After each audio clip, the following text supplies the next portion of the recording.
You know that feeling? You've sunk money into a website. Maybe it looks pretty slick. People even say nice site, but it just doesn't seem to be doing anything for your actual business. Yeah, like it's just sitting there, costs piling up. Exactly, like you're pouring cash into this digital void.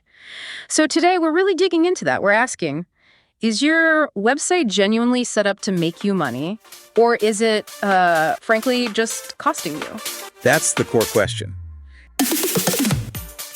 Welcome to your marketing department, where we share the best tips for marketing your small business. And the full link to this topic is down in the description. Be sure to subscribe so that you never miss our latest update.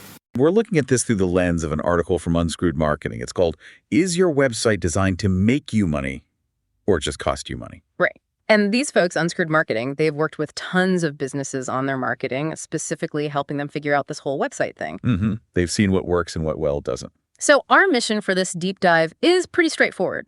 Give you some practical insights, some sharp questions you can use to evaluate your own site. Is it an asset or is it just an expense line? Let's get into it. Okay, so the article kicks off with this really common trap, right?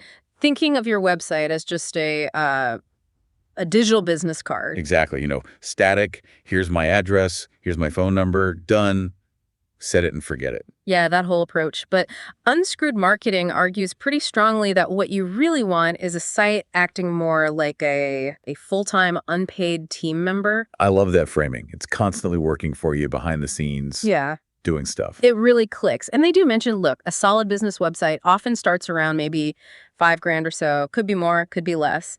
But the key thing isn't just that initial cost. No, it's about the results. Yeah. What is that website actually doing for you day in, day out? What's the return? Right. Now let's talk looks for a second, because obviously you want it to look professional. You don't want something that looks like it's from, 1998. Oh, absolutely.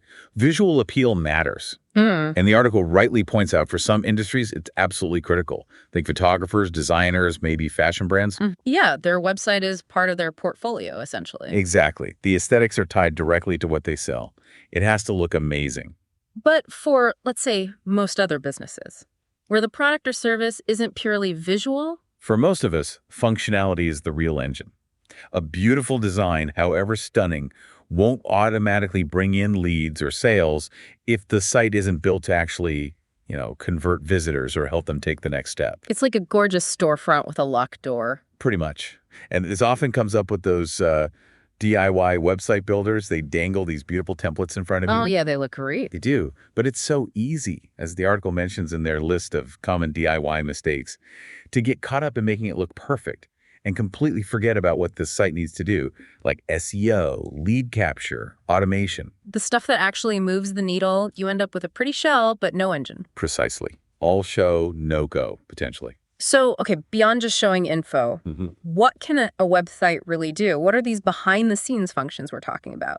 Oh, there's a lot. The article gives some great examples, like imagine your site as a client onboarding assistant.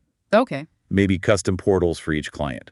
Secure place to share notes, files, track deliverables. Think of the emails that cuts down on. Wow, yeah. That alone sounds like a huge time saver and way more professional for the client, too. Totally. Or think project coordinator, integrated with tools like ClickUp or Asana maybe, syncing tasks, maybe even sending automated follow-ups to clients when certain milestones are hit. So it's proactively managing the workflow, not just reacting. Or it could be your content promoter, automatically pushing your new blog post out to your email list, keeping people engaged without you manually doing it every single time. Okay, that's smart automation. And even if you don't sell physical products, it can act like a lead magnet manager, using, say, e-commerce type functions to offer free downloads, checklists, guides, whatever, in exchange for an email, building your list. Ah, so applying e-commerce thinking even to service businesses for lead gen. That's interesting. Definitely. Then there's the sales coordinator role. Integrating with your CRM, right? Automating quotes, sending contracts, maybe even setting up campaigns to re-engage leads who went cold. Streamlining that whole sales pipeline. And don't forget basic customer service, like a virtual intern. Chatbots for common questions, really solid FAQ pages, instant downloads for resources people need right away. It's like building a whole support infrastructure directly into the website itself. And they mention platforms like WordPress with all its plugins make a lot of this possible. Yeah, which just shows the power you can unlock if you choose the right platform and build it strategically. And this focus on function, it leads to real results. The article has some compelling examples. It really does. That one about the client with over 100 websites. Can you even imagine managing that? A nightmare. And they were competing against each other in search results, apparently. Crazy. But by consolidating down to just a few really functional strategic sites, they saw what? A 25% jump in annual revenue in 1 month. In a single month. Plus, lower costs. It's a stark example of how focusing on function, not just quantity or looks, hits the bottom line. Definitely. And there was another one, right? About huge traffic increases. Yeah, a client saw traffic jump over 3,500% and sessions up over 3,300%. Massive numbers. And it wasn't from a redesign, it was back-end fixes, SEO improvements, pure functionality driving those results. Those figures really drive home the point. A well-built, performance-focused site can literally transform a business. Okay, let's shift slightly. The article talks about micro-conversions. What's that about? Right, micro-conversions. Think of them as the smaller steps people take on your site. They're not buying yet, maybe not booking a call, but they're showing interest. Like downloading a checklist. Exactly. Or reading another blog post, signing up for your newsletter. Little signals that say, I'm kind of interested here. So it's about noticing and valuing those early engagement signals. Precisely. A good website is built to encourage these steps. And ideally, has a system, like a funnel with automation, to nurture those people along. If you ignore these micro-conversions, or don't have automation to follow up, You're leaving money on the table. that's exactly what the article says. Yeah. You lose potential clients because you didn't nurture that initial spark of interest. Makes total sense. People need warming up. Okay, so when we are investing, how do we know what's worth the money versus, flashy stuff that doesn't really do much? Unscrewed marketing breaks this down nicely. Worth every penny stuff. That's your foundation. SEO-friendly structure, good internal linking helps Google find you. Non-negotiable, basically. Pretty much. Then, strategic lead capture, good opt-in forms, maybe a quiz, clear calls to action telling people what to do next. Mobile-first speed optimization vital, because everyone's on their phones and slow sites are death. Totally. People just leave. And finally, integration. Making sure your site talks seamlessly to your CRM, your email marketing tools, that's essential for managing leads properly. Okay, those all sound like direct contributors to actually getting business. What about the nice-to-haves? These are things that can definitely add value, improve the experience, but maybe aren't your first priority if the budget's tight. Think online booking systems, maybe pulling in client reviews automatically, chatbots, if they're genuinely helpful, social proof elements like feeds or embedded case studies. Good stuff, enhances credibility, but maybe comes after the core functionality is nailed. Got it. Ads polish, but the engine needs to run first. So what ends up in the waste of budget category? I'm always curious about this. Yeah. This is where money can just disappear. Yeah. The article flags things like really splashy animations that just slow the site down. Ugh, I know. Fancy hover effects that mobile users never even see. Those coming soon pages that are still there 6 months later. Guilty as charged on seeing those around. Right. Also, getting locked into complex custom code, that's a nightmare to update later. And having multiple separate systems that don't talk to each other like your booking system doesn't link to your CRM, that creates chaos. Oh, that sounds like a headache waiting to happen. Constant manual work. Exactly. And the article stresses getting expert advice up front to figure out which features will actually make a difference for your business, not just because they sound cool. Good point. Okay, let's pivot slightly. Even with all the tech right, the article emphasizes messaging, your actual words.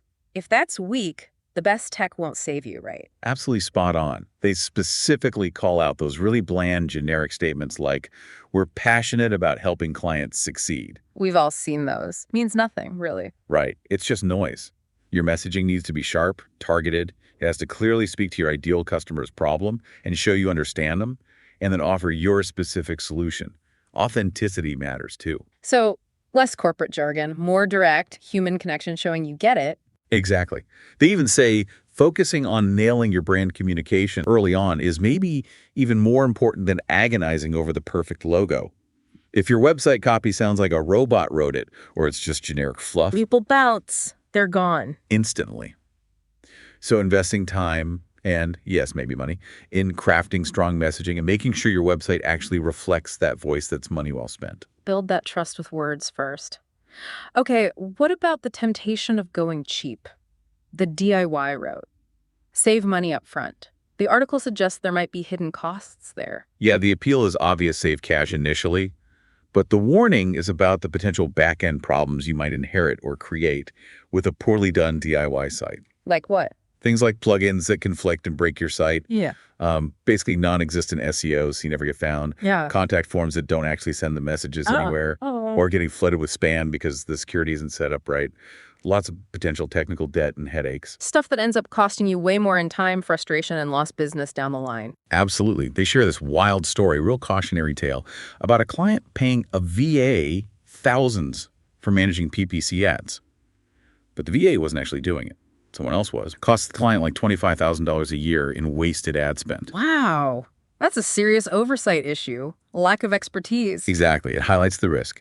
The takeaway isn't that DIY is always bad, but you either need solid technical know-how yourself or you need some expert guidance to avoid these pitfalls. So, okay, for everyone listening, how do you actually figure out where your website stands? Is it working for you or against you? The article gives some really direct questions. Yeah, these are the gut check questions. Is your website bringing in qualified leads consistently? Is it helping you automate follow-up? Is it building your list, nurturing your audience, educating buyers? Basically, is it doing any heavy lifting? Is it saving you time? Reducing manual tasks? That's a big one.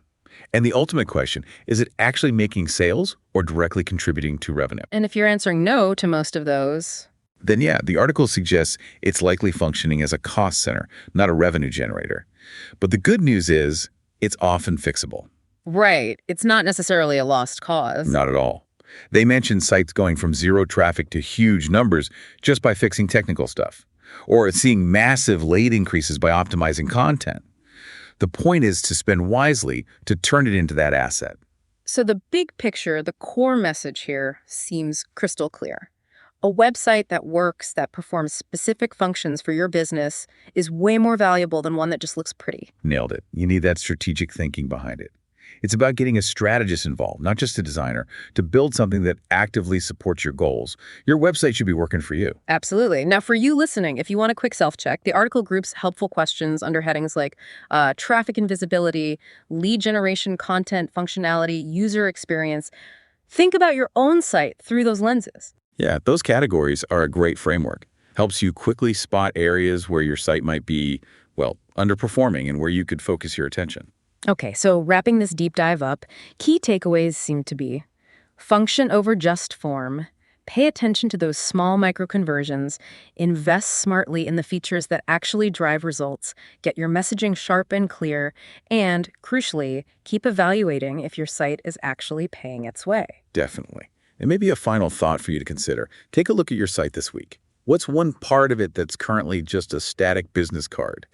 Could you make it do something more active, more like that full-time team member? Or conversely, is there a feature you paid for, maybe one of those waste-to-budget things that might actually be slowing you down or getting in the way without you realizing it? Good questions to ponder. Some real food for thought there. If this discussion sparked some ideas, definitely explore website strategy further.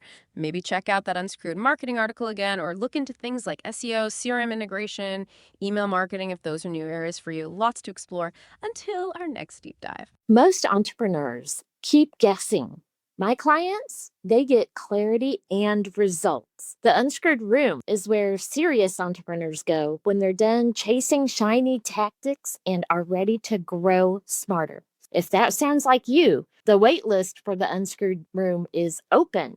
Visit unscrewedmarketing.com now to check it out. You don't need another course. You need a strategy that works.